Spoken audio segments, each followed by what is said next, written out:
গতকাল সারা দেশে সাড়ম্বরে পালিত হয়েছে ৭৬তম প্রজাতন্ত্র দিবস।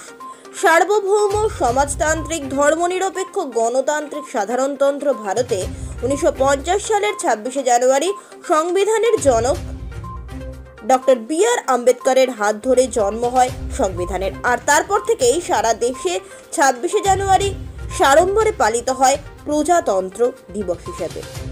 ১৯৪৭ খ্রিস্টাব্দের ২৮শে আগস্ট একটি স্থায়ী সংবিধান রচনার জন্য ড্রাফটিং কমিটি গঠন করা হয়।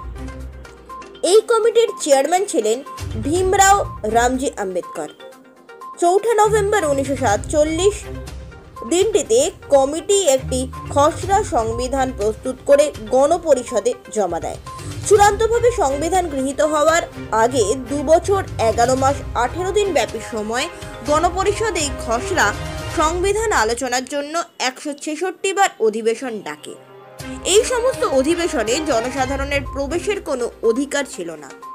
১৯৪৯ সালের ২৬শে নভেম্বর স্বাধীন ভারতের সংবিধান গৃহীত হওয়ার পর ঠিক করা হয় ১৯৩০ সালের ২৬শে জানুয়ারি প্রথম স্বাধীনতা দিবস পালনের সেই দিনটিকে শ্রদ্ধা জানিয়ে ১৯৫০ সালের ২৬শে জানুয়ারি থেকে ভারতের সংবিধান কার্যকর করা হবে এবং সেদিন থেকে প্রজাতান্ত্রিক ভারতবর্ষ বা রিপাবলিক অফ ইন্ডিয়া হিসেবে পরিচিত হবে।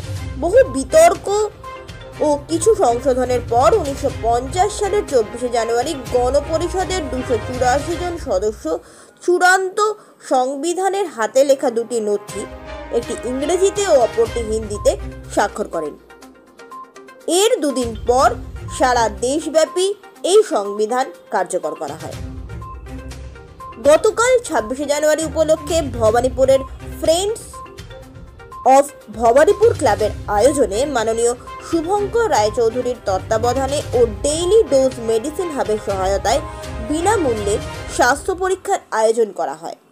এই মহতি উদ্যোগে চিফ গেস্ট হিসেবে আপনাদের সাথে আমরা পেয়েছিলাম আমাদের সকলের প্রিয় অভিভাবক মাননীয় MMIC শ্রী সন্দীপ রঞ্জন বক্সী মহাশয়, অ্যাডভাইজার রুদ্র সেন, পার্থ সারথী নাথ, যুবনেতা গুরমিত সিং জনি, সমাজসেবী বরুণ অধিকারী সহ আরও বিশিষ্ট জনেদের সকলের নক্ষত্রময় উপস্থিতিতে এদিনের অনুষ্ঠান আরও উজ্জ্বল হয়ে উঠেছিল।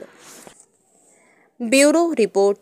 আপনারা দেখছেন সমাজ বার্তা, মানুষের সাথে মানুষের পাশে।